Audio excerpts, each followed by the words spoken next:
All right, we're here at San Diego Comic-Con with Gus Rios, the lead singer, Zartan of Cold Slither. So this is interesting. It's a cartoon that became a real-life band with actual musicians, people who have like a massive history in the music industry. How did you become a part of the project to start? Years ago, I was signed to the label that Gerardo Martinez from RPM, he was managed that label years ago. And we both just figured out that we're giant G.I. Joe fans. So, I mean, that's what kind of came first, is the love of G.I. Joe from our childhoods. And then about 10 years ago, he had this idea to do a real Cold Slither record because he had a contact at Hasbro. But then the toy line kind of just disappeared for a while. And now, really, this is thanks to the Classified series being so successful that, you know, making a set of Cold Slither figures made sense. And then it became the right time to pull in RPM. And then he called me up and he's like, hey, remember that crazy idea? Now we're going to do it. So how did the actual band come together? Because it's a lot of different, you know, musicians from different bands. You know. Well, look, Matt, Harvey, and I played in the same band for 10 years, a band called GRUESOME, and now we play in a band called Left to Die together. So we've traveled the world together. We're, you know, good working relationship. We're friends. And Ross is the bass player in this other band that he plays in called EXHUMED, and he's a giant G.I. Joe nerd like me. And the drummer literally is from London, plays in a band called KMFDM, and he's a real life dreadnought.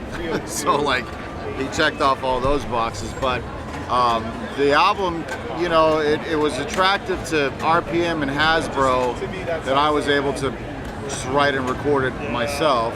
So I played all the instruments and wrote all the songs, blah, blah, blah, because it just kind of kept the people involved small, because they obviously wanted to keep it under wraps for a while. So I didn't even get them involved till I was basically done with the album. How did the song development go? I mean, it's, you know, I'm used to comics and having them dealing with licensors and talking to Hasbro and or whatever other properties. You know, what's it like doing music and actually coming up with the songs for the band? So this process was, I knew I had to, it was going to be a 10-song album, and the song Cold Slither was already done.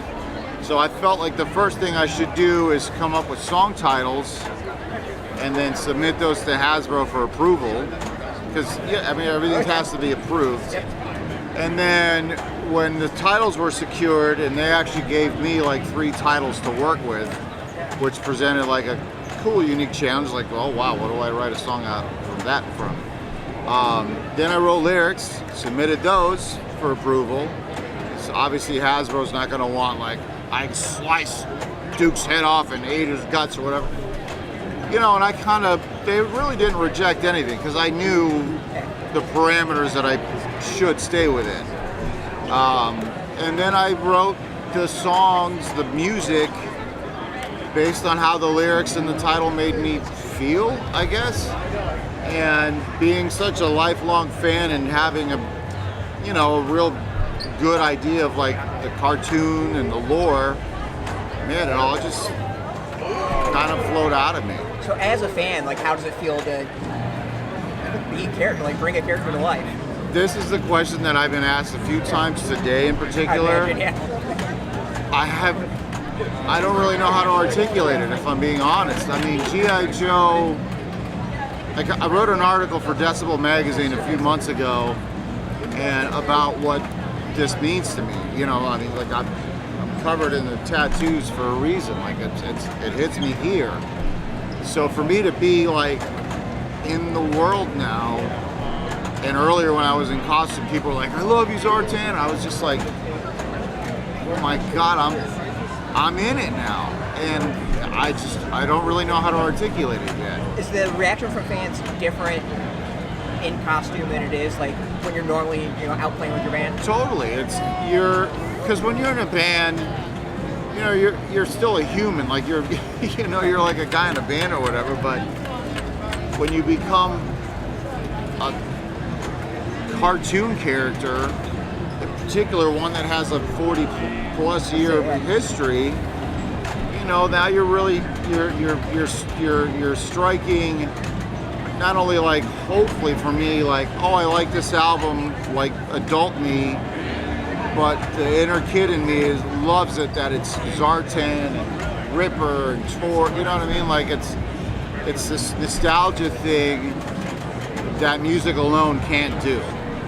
Do you find performing different when you perform like in character or as, you know, just yourself? No, I will say, like, in that point, like, I'm always just trying to play the best show I can. So I'm always just, like, even last night, my main directive was play a good show, play the songs correctly, you know, entertain the audience and deliver. Don't even be aware of this. It's just guitar, sing, songs. So it's not like you're trying to be like a character who's playing, it's just you're going out and well, playing. I mean, you know, I'm a real musician that plays guitar and sings, and you know, I guess in between songs, you don't talk to the crowd like me. I guess I definitely address the crowd as Zartan would. So yeah, I guess I would be in between songs. I'm in character.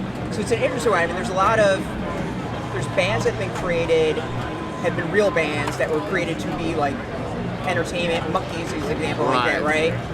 And now you've got kind of fake bands that are going out there, which is, roll my eyes, can't see it on cam.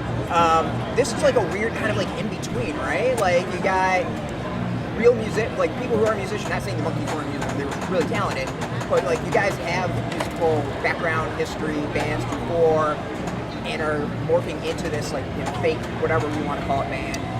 It's a weird like blend of the two. Well, I mean, the one thing I will say about it is, and especially in a world full of cynicism and everybody thinks, oh, Hasbro's this big giant corporation, whatever, like, the guy that wrote these songs and made this record, I wanted to write the best record I could.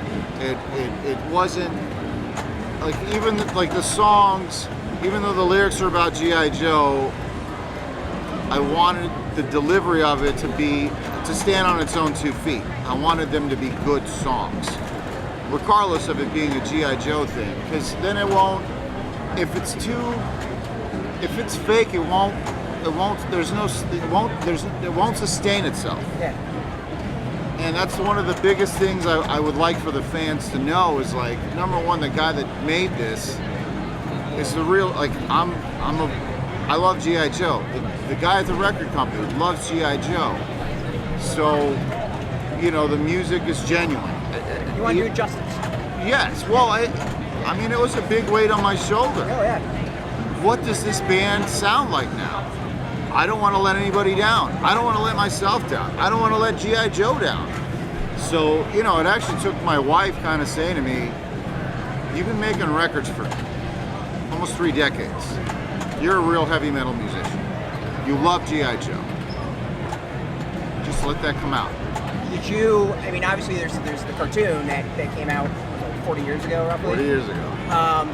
Did you take influence from that as far as the sound? Absolutely. I mean, based on the cartoon song, that completely dictated what Zartan's vocal delivery was going to be. You know, we're Cold Slither, you'll be joining us soon. It's not, we're Cold Slither, you know? Like, I knew where he lived, and knowing Zartan, the character from the cartoon, he was a very kind of soft-spoken, you know, almost posh, articulate guy. You know, I felt like the delivery was going to be a little subdued in that way. So, very much conscious. Is it harder to write music with that? No, not at all. I found it, once I wrote the first song and fit the lyrics to it and sent it off for approval, and they both, Hasbro and RPM, gave it a thumbs up, then I kind of took that confidence and was like, okay, I'm just going to keep writing what I feel. And, you know, it came from a genuine place. Like, you know, it's just like anybody else that writes a song. You write a song, you make a demo, you listen to it 1,000 times, and you're like, man, I love this song. And then you go and record it for real. And at the end of the day, you just hope that the fans like it. So you said that you're a longtime G.I. Joe fan. You got the Transformers tattoos. You're rocking it. What are your early memories of that? Like, I grew up on Gen 1 G.I. Joe. You know, coming those afternoons at 3:30, watching them. I mean, I wrote an article about it. Like, I had a bit of a rough childhood, and for me, G.I. Joe and Transformers were like my escape. And like, to me, Optimus Prime is like a father figure. Duke and Spirit were like my moral compass in life. I mean, I loved Cobra and Decepticons and all that. They were the funner toys, if I'm being honest. But like, you know, a lot of my current day honesty, bravery, treating people with respect, like I got all that from Optimus Prime and Duke and the Joe team. Straight up. It's a huge part of my life. What's maybe some of your favorite characters or episodes, like stuff that really stick out for you? We were talking about last night, like top 3 G.I. Joe episodes would be the Phantom Brigade, the Gods Below, and I lumped Arise Serpenter, Arise of the 5-part series into one because I can't pick a favorite out of the 5, so it would be those 3. Okay. So we got to ask, in character. Heard Cold Slither's going for world domination. Is it straight up the band motivation, or is there stuff behind it? There's always something behind it. Money! And the final question, I've noticed during your live performances you stay away from lasers, particularly red and blue. There's a particular reason for that. One can get hurt. All right, I really appreciate it. Thanks so much. Thank you.